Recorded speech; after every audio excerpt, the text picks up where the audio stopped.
Criminology is a true crime podcast that may contain discussion about violent or disturbing topics. Listener discretion is advised.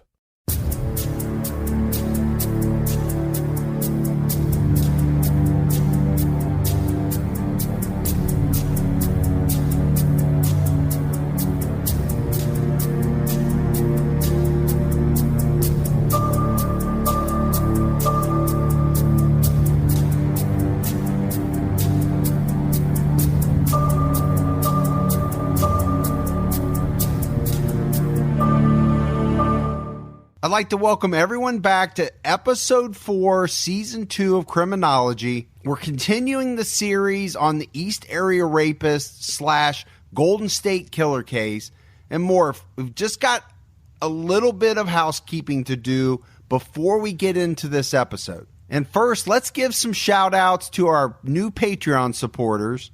We had Anthony Englert, Alexander Ord, Ryan Stossel Stairs, Hyenasaur, and Jamie Colwell. So big thanks to everybody that chose to donate to the Criminology podcast. It's much appreciated, and it goes a long way towards helping us continue to put out this content. We wanted to thank everybody that's been supporting our book, Criminology Presents the Case of the Zodiac Killer. That's available at Wild Blue Press for pre-order. You can find it at wildbluepress.com/Zodiac preorders. And that will be initially available as an ebook, but later on you'll be able to get it as a paperback as well. And Wild Blue Press is offering listeners of Criminology the chance to download a free audiobook just by visiting wildbluepress.com/audio-books. And then more, if we have to talk about CrimeCon, it's less than 60 days away. So we hope that we'll see you there and that you stop by Podcast Row to say hi. If you're going to order your pass, be sure to use our promo code Criminology at checkout on the CrimeCon site to save 10% on your standard badge. All right, so let's dive into this case. We're on episode 4 already. We're moving along, but we have a lot to cover. And we need to recap where we left off in episode 3. The East Area Rapist had just committed his 13th confirmed attack on February 7th, 1977 in Carmichael, California. There was a slew of prowlers, burglaries, and phone calls in the neighborhood where this latest attack happened. And people all over Sacramento County were on high alert. They were very aware of anyone that seemed out of place. Just a little over a week after the last East Area Rapist attack, a young man on Ripon Court in Sacramento had his own violent experience. A prowler shot and seriously wounded an 18-year-old youth who with his father was chasing him in a residential neighborhood in East Sacramento at 10:30 last night. Rodney Richard Miller was in critical condition when he was admitted to Sutter Memorial Hospital. He was shot in the abdomen. A hospital aide today advised Detective Jay Payne that the youth emerged from surgery in a stable and alert condition. The prowler, described only as male, white, and long-haired, escaped despite a police cordon on the neighborhood. The neighborhood is in the Glenbrook district. Detectives are considering the possibility the prowler might have been the East Area Rapist who has sexually assaulted 15 women in 16 months, including one last January in the Glenbrook area. The youth's father, Raymond, told investigators his son just had entered the house from the garage when they heard a noise in the backyard. Miller said he and Rodney went into the yard and saw the figure of a man in the shadows. The father said the man ran, and he and his son chased him across the street. That news article you just heard was from the February 17th, 1977 Sacramento Bee. And the victim mentioned was 18-year-old Rodney Miller, who had been attacked the day before near his home on Ripon Court in Sacramento. Miller had been in his house with his parents and sister shortly before 11 p.m. when his family heard a noise out in the backyard. It sounded like a clang, like somebody had banged into their metal smoker. Rodney's mother got up quickly and turned on the backyard light and caught the flash of somebody moving. These are the exact words from the police report about this incident from when the police questioned Rodney's father at the hospital that night. We were all in our house and my son Rodney had just come in from the garage. We heard a noise in our backyard and my son and I went out to take a look. We saw the shadow of a man but could not get a good look at him. He took off running towards the street, and we both took off after him. The culprit ran across the street into a yard and over the fence on the right side of the house. My son nearly had him, and suddenly the culprit fired 2 shots. My boy was hit, but we both ran to the left side of the house by the fence for cover, and my boy fell. That's about all I can tell you right now. 18-year-old Rodney ran cross-country in high school, and he was pretty quick. He actually caught up to this man as he was trying to scale the fence and grabbed onto the man's foot, dragging him down off the fence. At that point, the gun went off, and Rodney was struck. The man ran off. Police responded very quickly to this call and arrived on Ripon Court and found Rodney lying on his back, and he was very badly hurt. An ambulance arrived, and Rodney was whisked to Sutter Hospital, where he would undergo emergency surgery to save his life. And luckily, they were able to save his life, but he was in critical condition with major injuries to his stomach area. Meanwhile, back at the crime scene, police found evidence of the shooter's gun being a 9mm, which included a spent shell casing and a live round.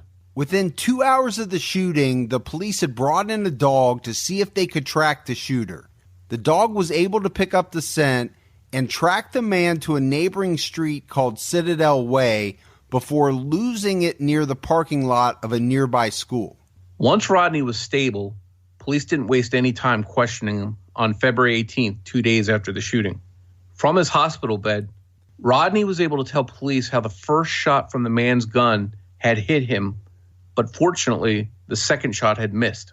Rodney, due to the traumatic experience in the poorly lit area, was not able to give a detailed description of the man that shot him. A police canvass of nearby neighbors yielded some eyewitnesses that were able to provide a pretty good description of the shooter. One witness thought the shooter was about 20 years old and had sandy blonde hair, 5'9", around 170 pounds. A second witness described the man in a similar fashion, but felt that the shooter was in his mid to upper 20s and that he had, quote, heavy legs. Police theorized that based on the witness descriptions and the prowling, the shooter of Rodney Miller was likely the East Area Rapist.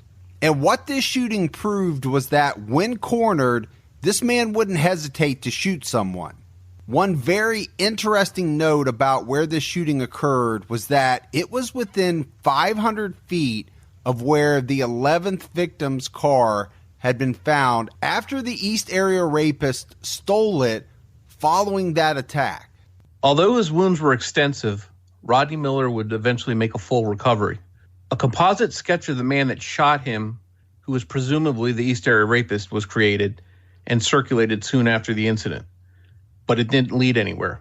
It wouldn't be until February of 2018 that the sketch of Rodney Miller's shooter would once again become relevant in the East Area Rapist case. Very recently, Detective Sergeant Ken Clark of the Sacramento County Sheriff's Department was going back through some pre-East Area Rapist burglary incidents, looking for burglaries that might contain MO similar to the East Area Rapist. In one 1973 incident in particular, Ken found something that caught his attention. And as it turns out, it might be related to Rodney Miller's shooting almost 4 years later in 1977. It definitely seems to me to be conduct that is very bold, and I would not expect any burglar to readily find himself involved in. And in this case, September 13th of 1973, in the 2500 block of Sarda Way, a 28-year-old mother and her 18-month-old son are in the residence alone. The husband's at work. She's described by her family, who I've spoken to, and also the officers at the scene that dealt with her, as a very attractive lady. And she is at the home when somebody knocks on the front door. And it says about 11 o'clock in the morning, give or take. And so she goes, doesn't answer the door. She thinks it's a religious solicitor, and so she decides against it.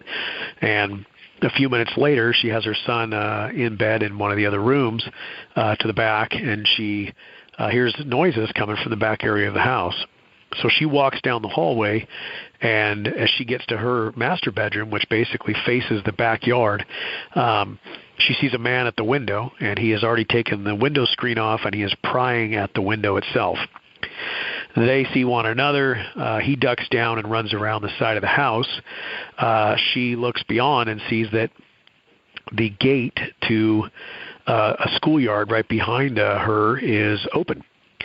And that gate's normally kept closed, so she wasn't. She was a bit alarmed by that. She comes back around, and she begins locking the doors and windows of the home, and she arms herself with a handgun from inside the house.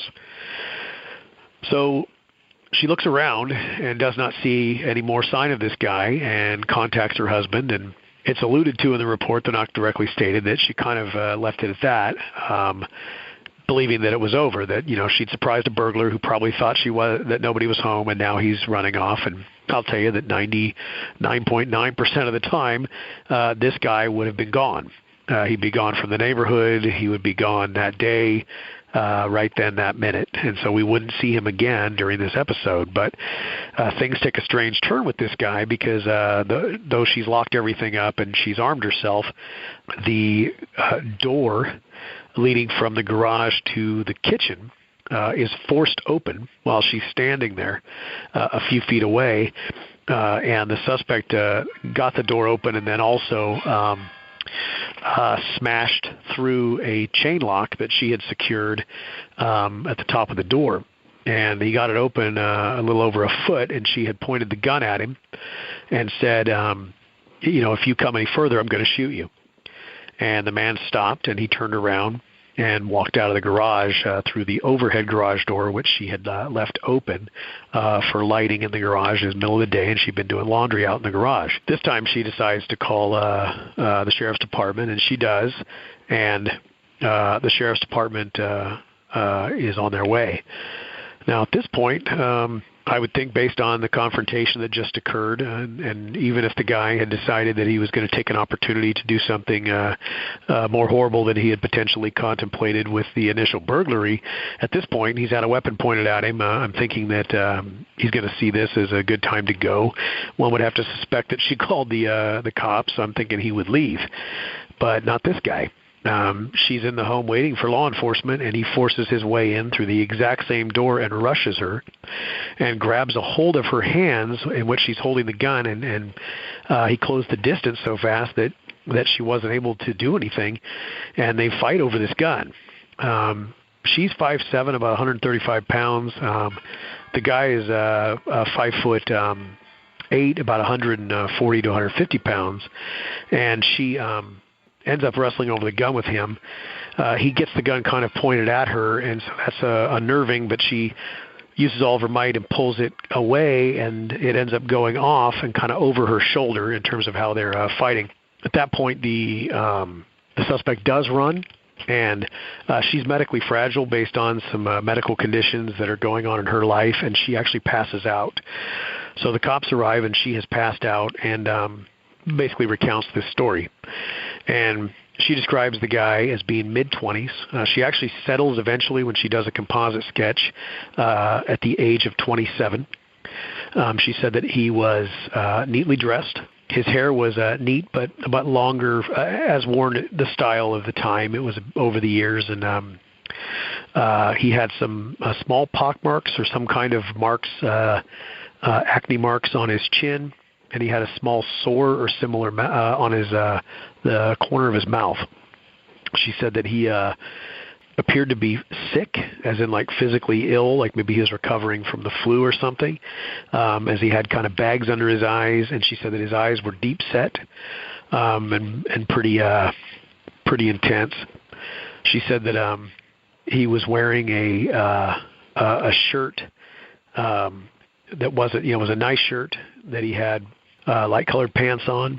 He had like a blue decorative scarf coming out of the pocket of the shirt. Had white ladies' gloves on, which she found to be very unusual. So we're kind of, getting the picture of kind of a guy dressed a little bit like a dandy for that period of time. It's unusual, just another unusual thing to, take into consideration here. He wasn't seen again, and he disappeared from the neighborhood. The composite sketch she produced got an immediate reaction from me, because when I first saw it in the report, I actually believed there had been a mistake and that the composite from the Rodney Miller shooting case that occurred in the city in February of 1977 had accidentally been merged with this file.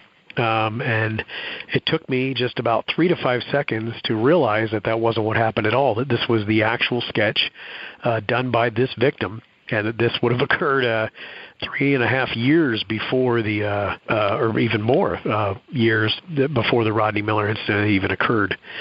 So it piqued my interest that this, especially the behavior and the way he was described, and then adding to it the composite, made me think that, again, this was another individual potential case that was a pre-EAR and beginning to adopt some of the behaviors, but yet still not succeeding based on the plan and based on the what he's doing at this point.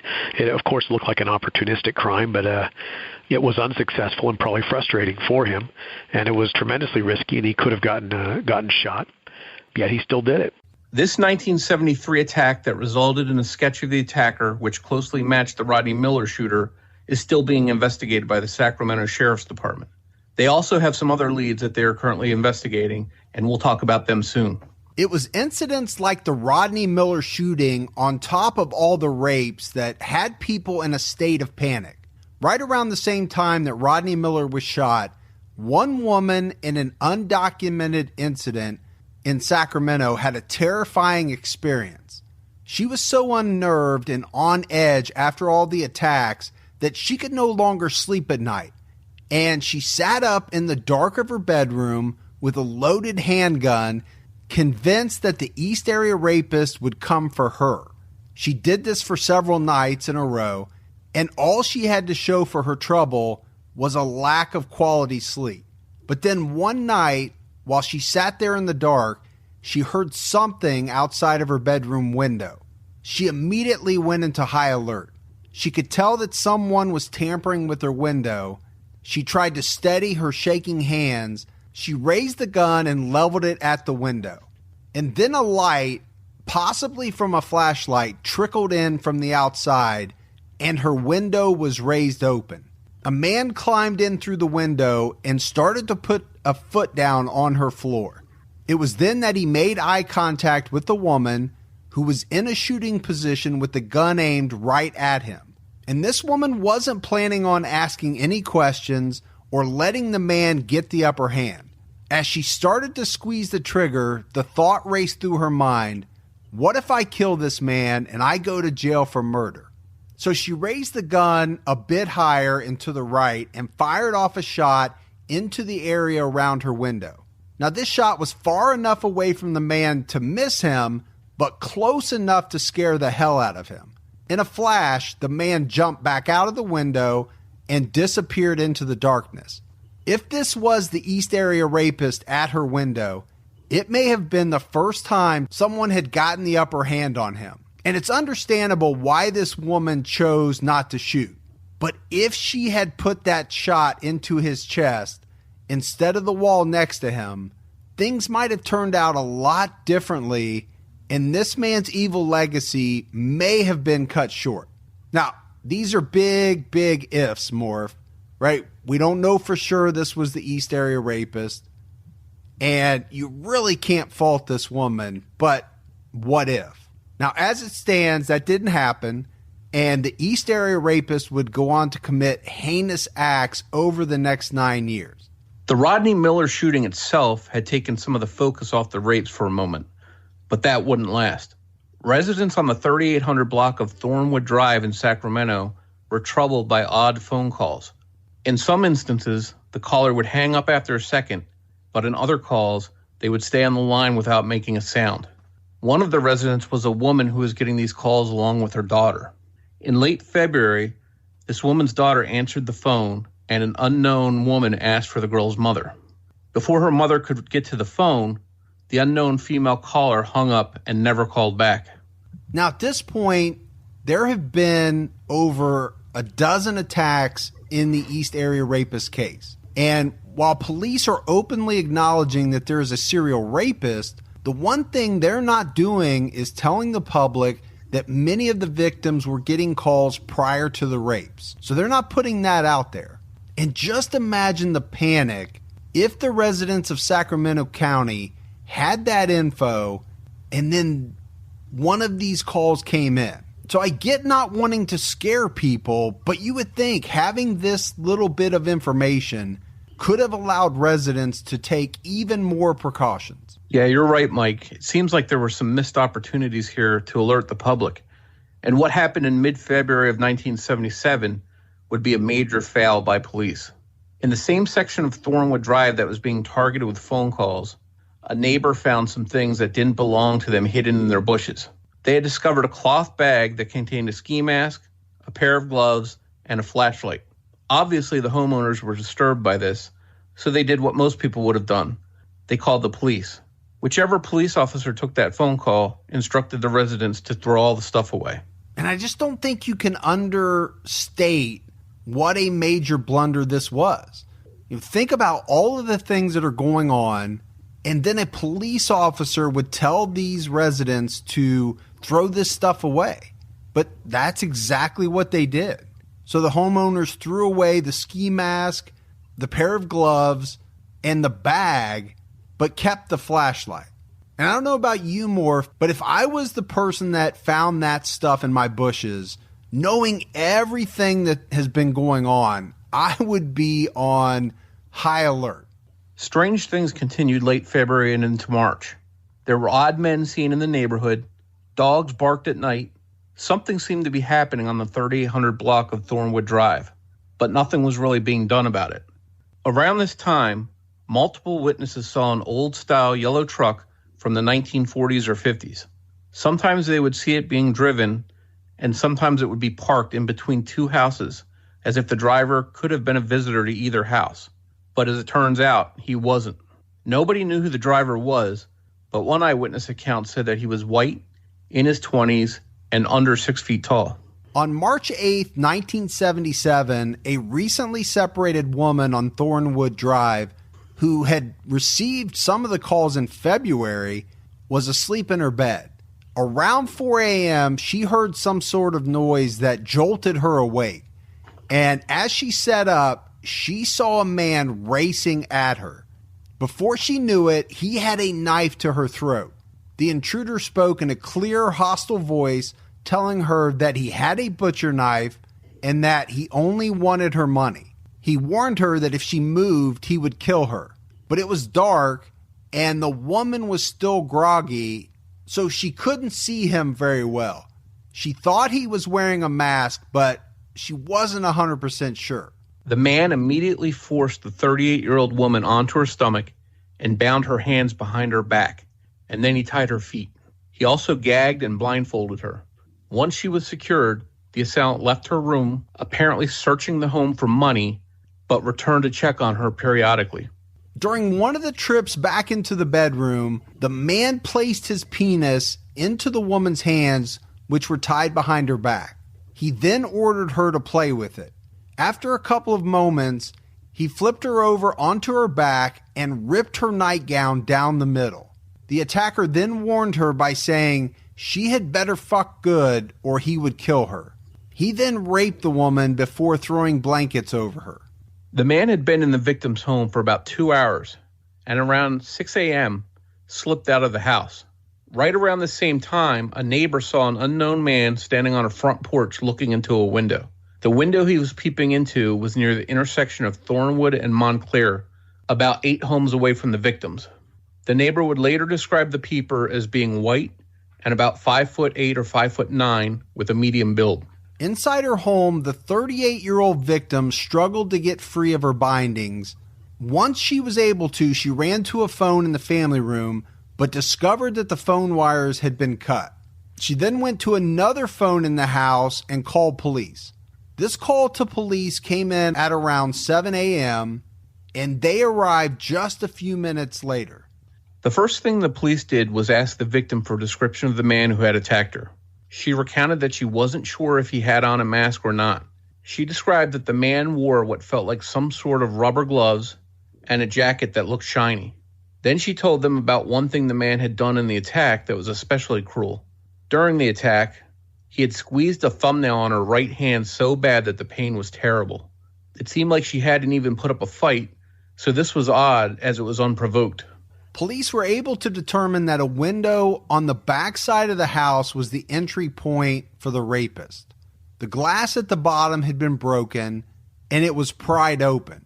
Police asked the victim if she had anything unusual happen before her attack, and this is when she told them about the phone calls. She also recounted for police that a man she did not know had come to her door a few weeks before the attack asking for her husband.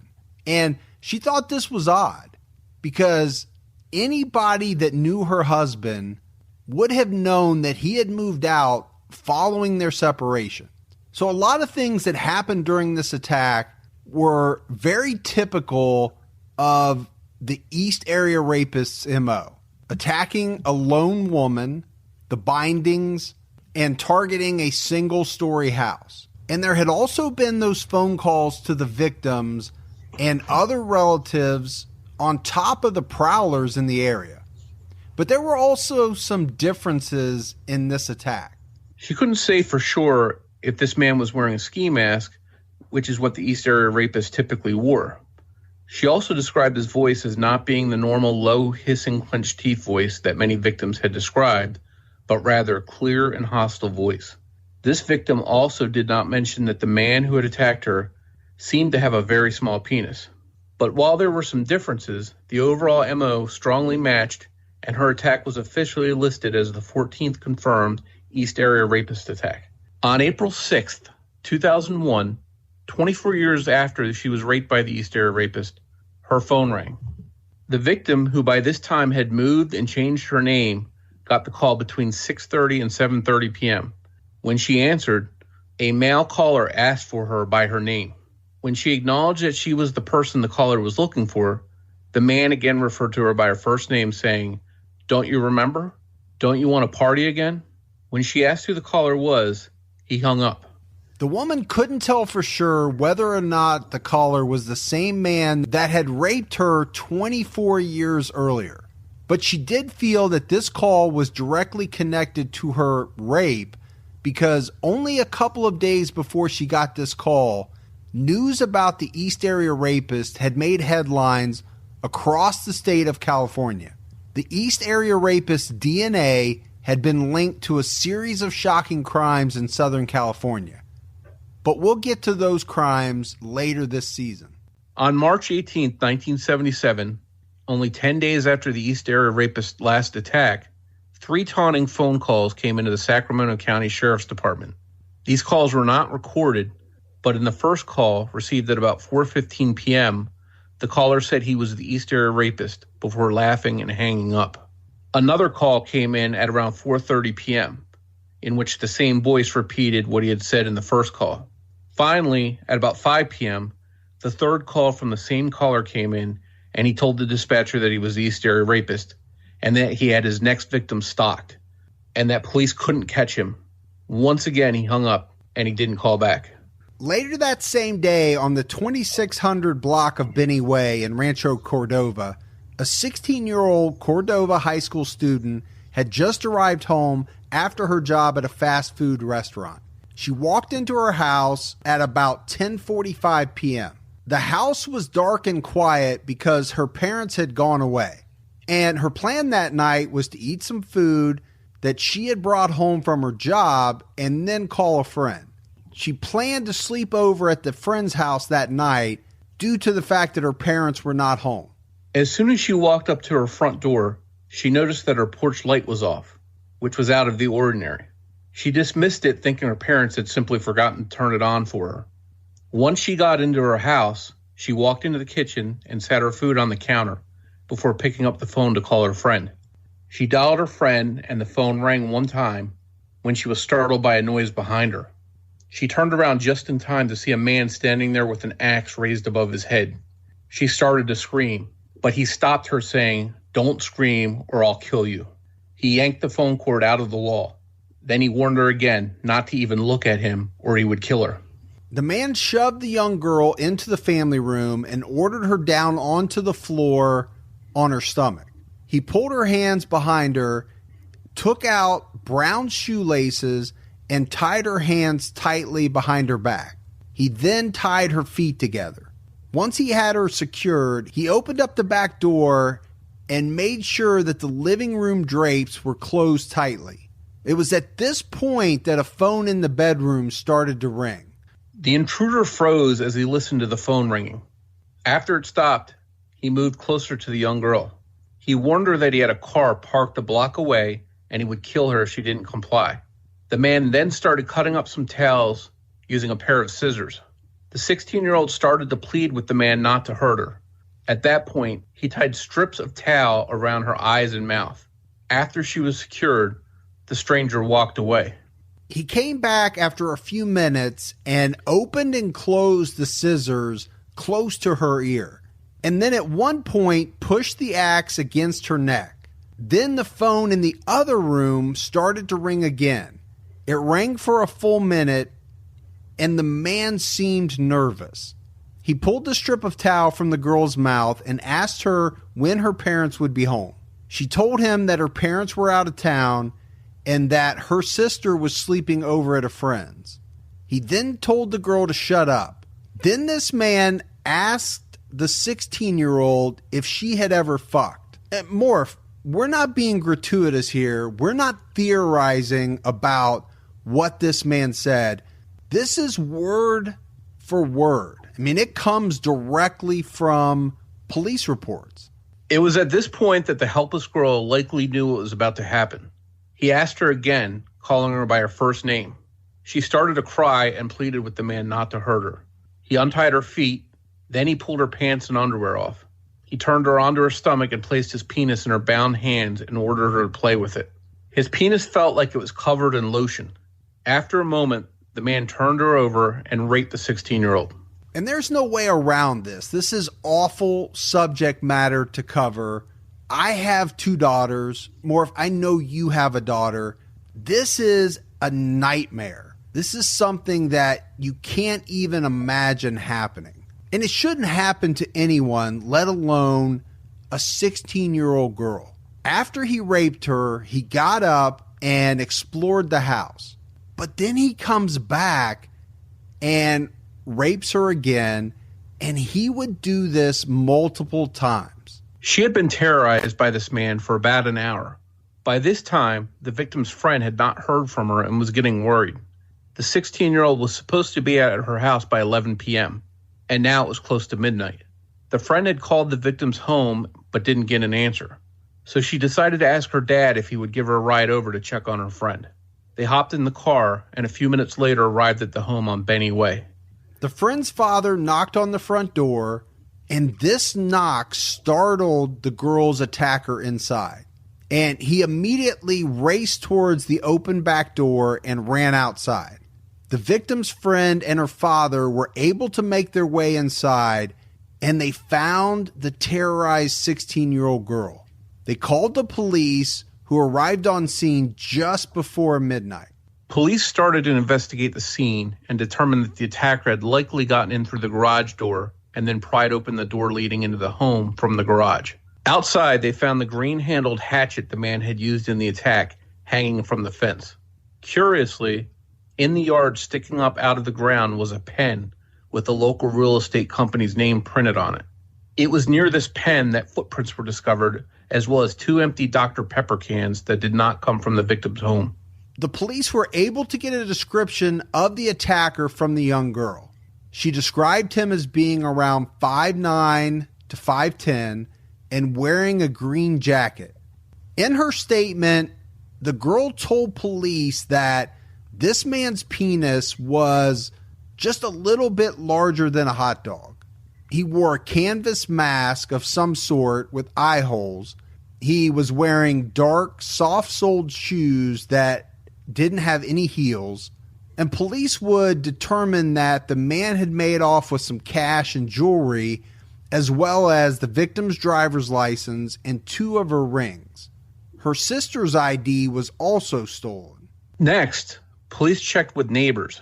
One witness had seen a dark gray, 4-door car parked on the street that night that looked out of place. About an hour before the attack, A neighbor across the street from the victim saw a man moving around in the dark, but she couldn't give a detailed description. Another neighbor had reported that their dog started growling and reacting to something near the victim's fence between 8:30 and 9 p.m. Police tried to investigate anything that may have happened earlier that day. And later, they would find out that the victim's sister, before going over to spend the night at her friend's house, had taken a phone call from a man who identified himself as a roofer. She told the man that her parents were out of town for the weekend. Other witnesses reported seeing an older yellow truck in the immediate area that day. It came to light that in the days and weeks before this attack, a nearby neighbor had a burglary. Another home had an intruder while the family was out of the house, but they couldn't find anything missing. One of the most interesting things was that the victim and her family had been receiving several calls for a couple weeks before the attack. The caller usually said nothing, but on at least one of those calls, it sounded as if there was a female coughing on the other end of the phone. A nearby neighbor also had received similar calls. This area of Benny Way and Rancho Cordova was very close to the first and the third East Area Rapist attacks.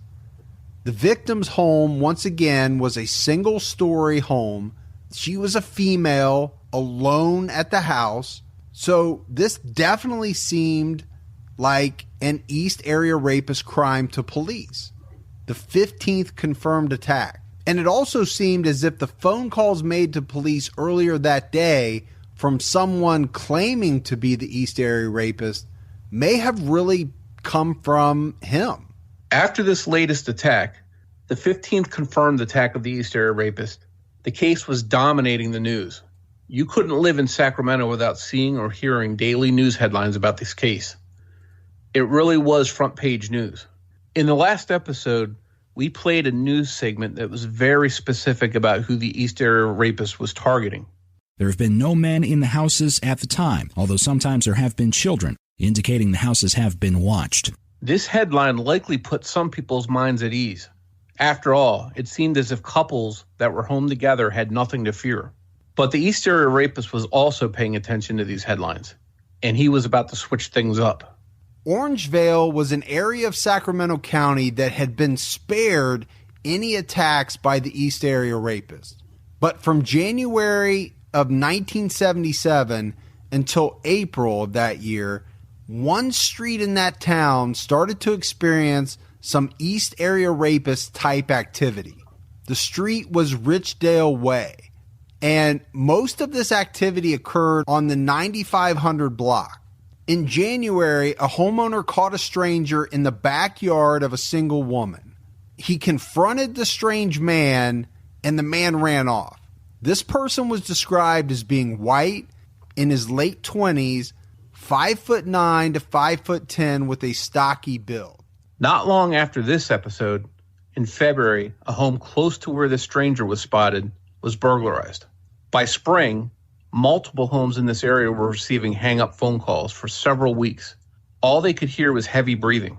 By March, there were reports of men claiming to be meter readers spotted in the area, but it turned out they were not meter readers. In late March, one man discovered an empty meat wrapper near his patio where he kept his dog. He also discovered a tennis shoe print near part of his fence, as if somebody had climbed it and scuffed it. Starting on the night of April 1st and carrying over past midnight into April 2nd, several area dogs were reported barking steadily multiple times for about a half hour at a time. The dogs barking were very close to one of the homes that had been getting some of the heavy breathing phone calls. Living in this home was a 29-year-old woman who was a Kaiser Hospital pharmacy tech.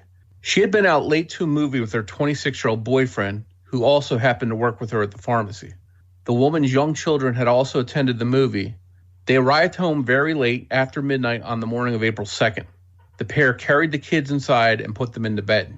Since it was so late, the woman asked her boyfriend to stay over, and he decided that was a good idea. The pair were in bed and asleep by 2 a.m. Just before 3:30 a.m., the woman woke up to a flashlight shining in her eyes. When she looked up, a masked man was standing in her bedroom doorway. He spoke out, "Don't make a sound. Do you see the gun in my hand?" The horrified woman told the man that she saw his gun. At that point, the man told her to wake up her boyfriend, who was still asleep next to her. Once she woke up her boyfriend, he instinctively tried to get out of bed, but was blinded by the flashlight. The masked man, through clenched teeth, growled at him to stop and to not make a move. He ordered them both to roll over on their stomachs. He then warned the couple that he was holding a .45 caliber and had 14 rounds. He told them that he just wanted their money, and he asked the 26-year-old man where his wallet was. The man told the intruder that his wallet was in his pants pocket. It was then that the intruder told the pair that if they made any type of move, he would kill them like he did to some people in Bakersfield. The man assured them that he would get their money and go and be out of their home in a few minutes. He then instructed the woman to tie her boyfriend's hands behind his back. He shined the light on the bed, showing her some white shoelaces that he had thrown onto the bed. The boyfriend told the woman to do as the hooded man said, and it was then that the attacker barked out to the boyfriend to shut up. He told the female to make sure she tied him tightly. As she tied her boyfriend, the masked assailant walked close to him and put the gun close to his head, warning him not to look up or he would kill them both. The man once again told the couple that he would be gone soon and heading back to his camp down by the American River. Their attacker then tied the male victim's feet together and then turned his attention to the female victim. He tied her hands behind her back as she was face down on the bed. The hooded attacker then walked out of the room, leaving the pair helpless on the bed. The couple could hear the intruder tearing through closets. Before long, he was back in their bedroom and he was carrying several dishes. He stacked the dishes on the male victim's back and warned him that if he heard the dishes rattle, he would kill everyone in the home. He took the woman out of the room, telling her he was going to tie her up in the hallway. Once he got her into the hallway, he stuck something sharp into her back and ordered her to walk down the hall and into the living room. It was there that he ordered her down on her stomach. The attacker then tied the woman's feet with shoelaces and blindfolded her with a towel. He walked out in the kitchen and the woman could hear dishes rattling. When the masked man walked back into the living room, he was carrying more dishes. He asked the woman if she had matches, and she told him that she didn't. He then placed a cup and saucer on her back.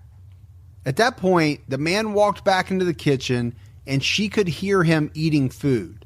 After a few minutes, he walked down the hallway and checked on the man who was still tied up, lying on the bed.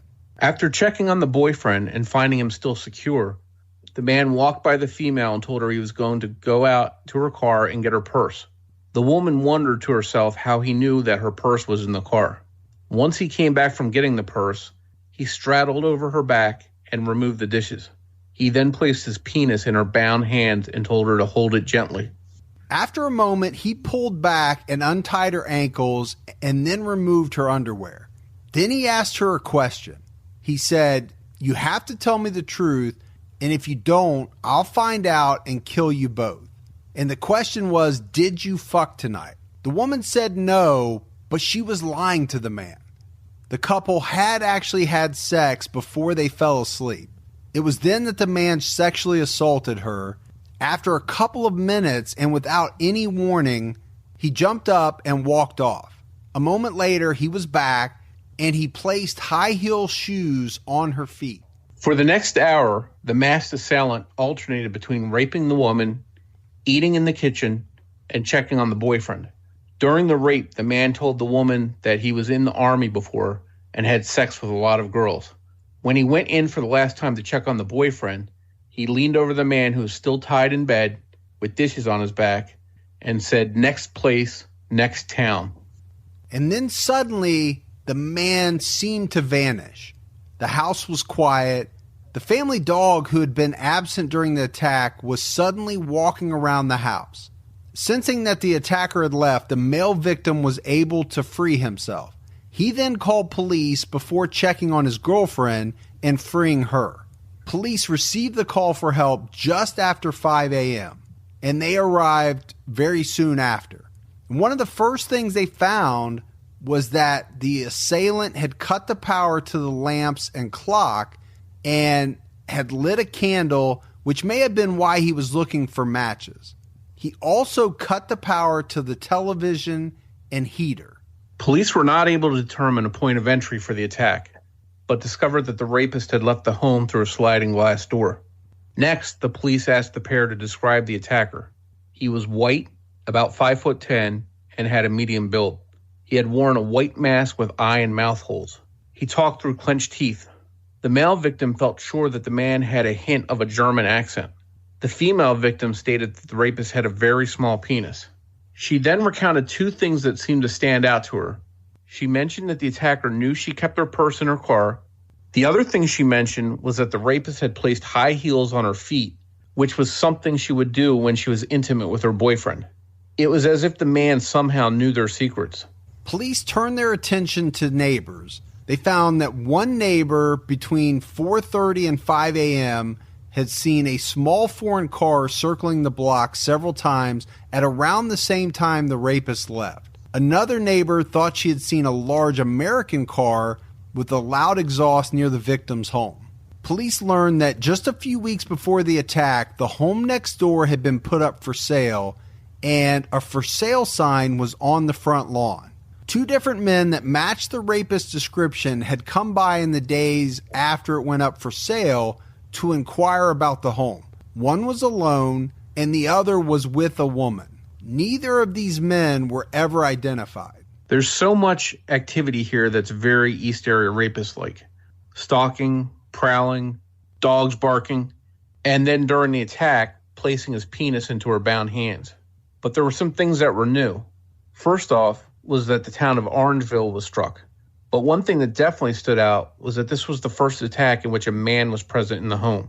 And while most East Area Rapist attacks did involve a gun, this one did. Did he feel as if he needed to have a gun because there was a man in the equation? It seemed as if the East Area Rapist was not going to take any chances. And after this attack, it truly seemed like no one was safe, not lone women and not couples. The East Area Rapist could pop up any place at any time. The next East Area Rapist attack would occur back in the city of Carmichael on the 6100 block of Sherilyn Way. This street had been experiencing unusual occurrences since February.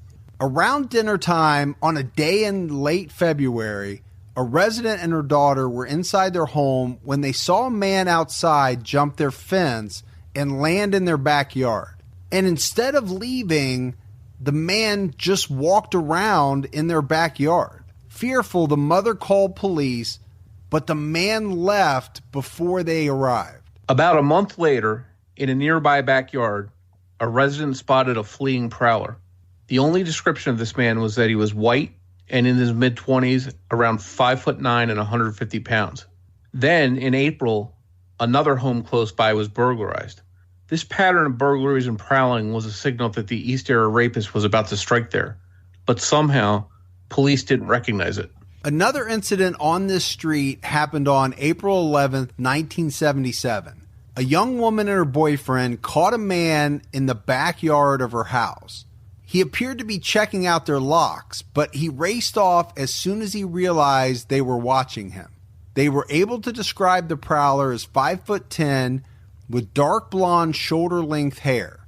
A few days later, a dog in a nearby residence was barking wildly at something or someone outside of the home. On April 14th, a woman saw a suspicious man drive by her. The car, a light-colored Valiant, drove by slowly, and the driver was staring at her. She felt uneasy. It may have been because she had been receiving a series of hang-up phone calls for 2 to 3 weeks prior.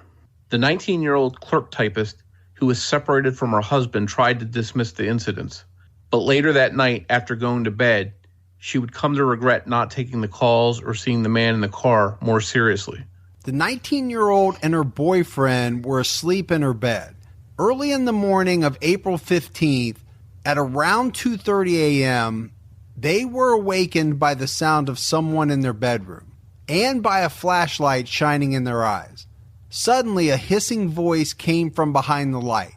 "Don't look over this way or I'll kill you." The young man looked anyway and could see a gun in the intruder's hand. Then he heard the hammer being cocked. It was then that the man asked the couple if they knew what a .45 Magnum was. The man walked closer to the couple, who were frozen in place. Then the woman felt the blade of a knife at her throat. The intruder spoke through clenched teeth, instructing the young woman to tie up her boyfriend. He threw her some black shoelaces. After the woman tied her boyfriend's wrist, the assailant tied hers as well before retying the boyfriend's more securely. Then he left the room and wandered around the house. And Morph, we know that this is part of the East Area Rapist script. He does certain things in a certain order, and we've talked about it time and time again. He secures the victim or victims, and then he walks around the house. And in this incident, after several minutes, he came back in the bedroom and told the woman to get up and come with him. He told her that he could not find her purse. As he walked out with the 19-year-old victim, he warned the man that if he moved an inch, he would cut his girlfriend's throat. He walked out with the girl, but after a minute, came back in and tied the male victim's hands even tighter. Then he tied his feet using some electrical cord. It seemed as if this attacker did not want there to be even the slightest chance that the male would get loose. When the assailant walked the girl into the living room, she saw that the lamp had been covered with a towel. At that point, he blindfolded her and tied her feet together. Then he left her there. Next, he walked back into the bedroom carrying plates, and he stacked them on the man's back and warned him that if the plates fell, he wouldn't hesitate to kill his girlfriend. And Mike, you touched on some of the East Area Rapist MO, or his script, and this stacking of dishes on victims to use as an alarm system of sorts now had become part of that script. And sticking with his script, the next thing that the woman feels is the man place his penis in her bound hands. And then he put the gun to her head and told her to talk dirty to him. And he actually gave her certain phrases that he wanted her to repeat back to him. All the while, he's talking to her through clenched teeth. He then sexually assaulted the helpless woman. Afterwards, he left her to go into the kitchen and then started to eat something. He went outside onto the patio for a few moments and then returned and assaulted the woman again. Right around this time, both the woman and the intruder heard the dishes fall off her bound boyfriend's back, and the intruder went to check on him. The dishes had simply fallen off. The young man was not trying to escape. The attacker stacked the plates on his back once more and covered the man's face with a blanket and mentioned that he would kill his girlfriend. He then went out once again into the kitchen where he ate more food, and then once again he raped the woman who was still tied in the living room. He then started to rifle through the contents of her purse, and he found 2 bottles of generic medication. The next thing that he did was odd, because he went back in to where the victim was and asked her where she kept her codeine. And it turned out that the 2 bottles of generic meds in her purse were generic codeine. She told the man that they were in her purse, and he went back into the kitchen and started to run water in the sink. Later, the 2 empty pill bottles would be found in the kitchen. So the question is, what happened to the pills that were in these bottles? Was he running the water to flush these pills down the sink, or did he take them with him when he left? After he started running the water, she didn't hear any more noise. And after a while, she sensed that he was gone. She started to try and free herself. Both of the victims were able to free themselves, and then they tried to call police, but the phone lines in the kitchen and bedroom had been cut, so they ran to the neighbors for help. From there, the police were called and arrived quickly on the scene. Police found that the sliding glass door lock had been pried and broken open, so they determined that that was the point of entry. And for some reason, the thermostat had been turned down low. A small amount of cocaine that belonged to the couple was missing, and in their description of the attacker to the police, they would state that he was about 5'9" to 5'10", had brown eyes, and collar-length dark blonde hair. He was wearing a ski mask of some sort, but they couldn't describe the mask very well for police. How many descriptions have been given to the authorities, and they've all been 5'9", 5'10". I mean, how many times have we said that? Yeah, it's a recurring theme, and most of the descriptions all seem to match each other.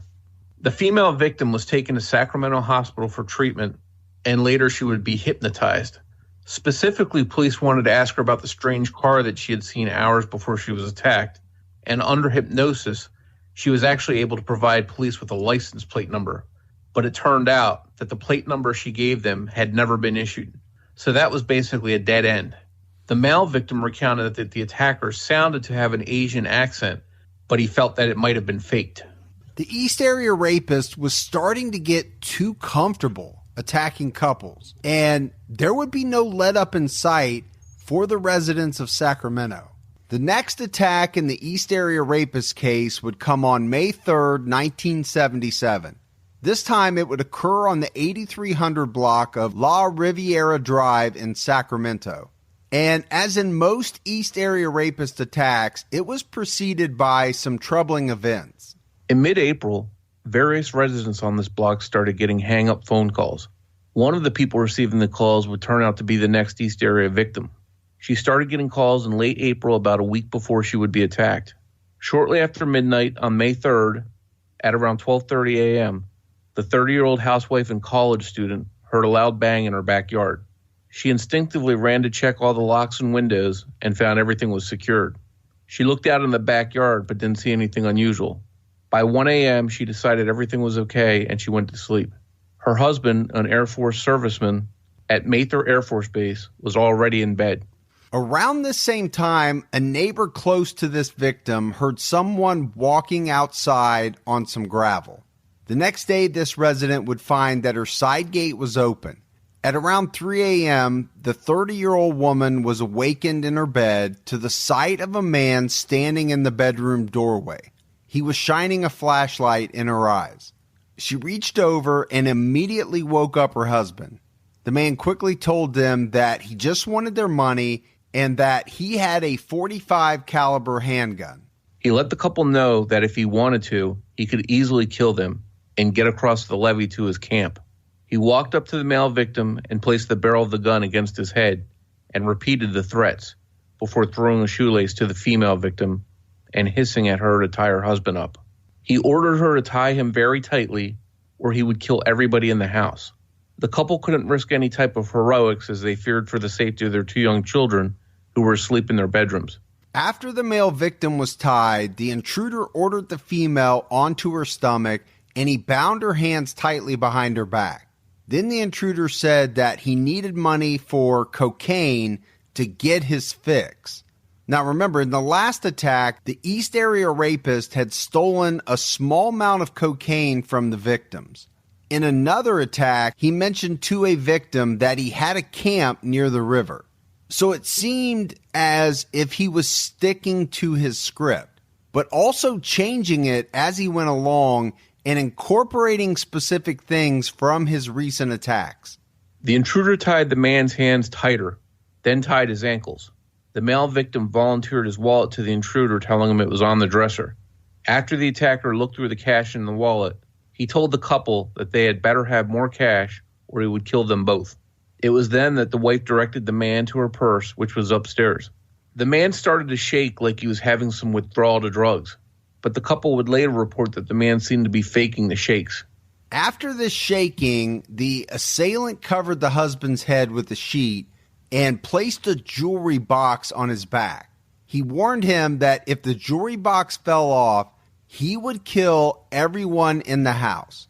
And sticking to the script that we've seen, he ordered the wife up, placed the gun to the back of her head, and told her to walk out of the bedroom. He ordered her to take him upstairs to find her purse.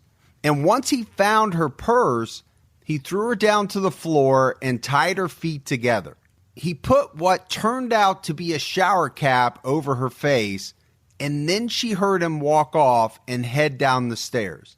The man had gone downstairs and placed dishes on the male victim's back, in addition to the jewelry box that was already on it. Then he made his way through the house, rifling through closets and cupboards. The victim could hear what sounded like a zipper bag opening and closing. Suddenly, the man was standing by her side, and he told her he wanted to move her and untied her ankles. He sat her up and left for a moment, going into the kitchen and opening the refrigerator before quickly returning to her side. She heard a wet slurping sound, and she knew that he was masturbating. And in typical East Area Rapist fashion, he told the woman to guess what he was doing. Following his MO, he placed his penis into the woman's bound hands. And during this period, he talked with the woman and told her that she was very tall. And keep in mind, this victim was 6 foot tall. And after all of this small talk, the intruder raped this woman. After the rape, he resecured the 30-year-old woman and stacked plates on her back. He warned her not to move, then left the room and went downstairs. He started rummaging through the master bedroom closet next to the helpless male victim who was still tied up on the bed. The intruder asked the male victim if he was in the service, and he replied that he was in the Air Force, to which the attacker replied that he too had been in the service but had gotten kicked out. The man walked out of the room and went into the kitchen where he started eating. After he finished eating, he walked in to check on the female victim who was still tied upstairs. He placed the gun to her neck and asked her, "You don't want to die, do you?" As soon as she started to tell the assailant no, he stopped her and he said, "Shut up." She became very frightened and started to cry. And once again, he told the woman to shut up. The man left her side, and before long, the house was quiet. After a while, the victims freed themselves and called police. Police got to the house sometime between 5 a.m. and 6 a.m. The attacker had stayed in the house for about 90 minutes. Police quickly found that the point of entry was a Pride sliding glass door, a typical entry point for the East Area Rapist. The couple was able to describe their attacker as being white and wearing a light tan or beige ski mask. He seemed to be in his 20s, and he was about 165 to 170 pounds. As usual, he was described as having a very small penis. When it came to the height, they felt the attacker was about 5'8" to 5'9". And the female victim was very specific because being 6 foot tall and walking next to him, she had looked down and could see the top of the attacker's head. They described the man's voice as articulate, but when he got nervous, he would breathe heavily. While most of the MO here was typical East Area Rapist MO, choosing to strike a 2-story home was not. The female victim was taken to Sacramento Medical Center around 7 a.m. Police then brought bloodhounds in and tracked the assailant's scent to a levee behind the victim's home. A knife that came from the victim's home was found near the levee, along with 2 empty beer cans, but there was no proof that the beer cans were left there by the assailant. Several months after the attack, early on the morning of January 20th, 1978, the female victim in this incident answered the phone. On the line was a man who said, "I haven't struck in a while. You will be my next victim. I'm going to fuck you in the butt. See you soon." Within 10 minutes of this call, an identical call would be made to the 27th victim in this series. And we'll actually be talking to the 27th victim in an upcoming episode. But Morph, I think we have to wrap up episode 4 right here. But as we leave you all, it's important to note that the pace of these attacks is picking up. And the time in between attacks is getting shorter and shorter.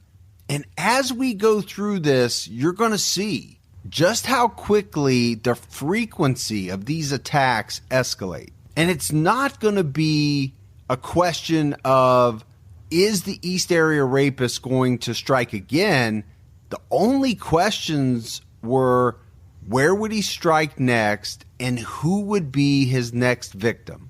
And we can't thank everyone enough for downloading and listening to the podcast. We appreciate all the support that we get, both financial and through social media and all those different channels. If you would like to support the show, all you have to do is go to patreon.com/criminology. If you want to find us on social media, we're on Twitter at Criminology Pod, or you can find us on Facebook by searching Criminology Podcast. You can also join our Facebook discussion group called Criminology Podcast Discussion and Fans. If you enjoy the show and you haven't yet rated or reviewed us on iTunes, we hope you'll take a minute to do so. We have a listener voicemail that we want to play for you, so let's take a listen to that. Hey, Mike and Morph. It's Noelle calling from Loveland, Colorado. I am a huge fan of the podcast. I discovered it January, so right after you guys had wrapped up season 1 and completely binged it. And I'm super excited that you're back for season 2. Season 2, episode 3 came out on my birthday, so I was doing a little bit of a celebration with that. But I really just want to say thank you guys so much for everything you do. I really appreciate how you handle these cases and all of the research and information you include. It's really fantastic. You guys are appreciated. Thank you so much. Talk to you soon. Bye. If you'd like to leave a voicemail for us, you can do so by calling 661-77-CRIME. And one thing we'd like to do before we go is remind everybody of the FBI tip line for the East Area Rapist case. If you think you might know who he is or have a tip for the FBI, please call 1-800-CALL-FBI. We'd like to leave you with a promo for the new podcast, Frozen Truth, hosted by our friend Scott Fuller. We think you'll like his show, so give it a listen.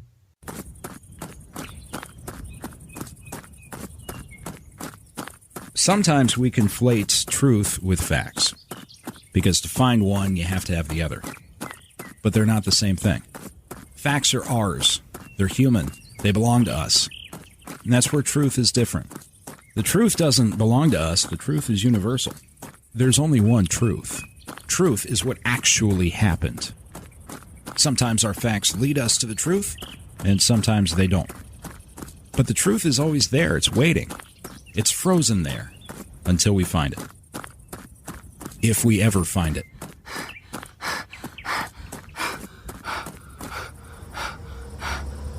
What I find most fascinating about Amy's case is the fact that there's so many theories out there about what could have happened to her.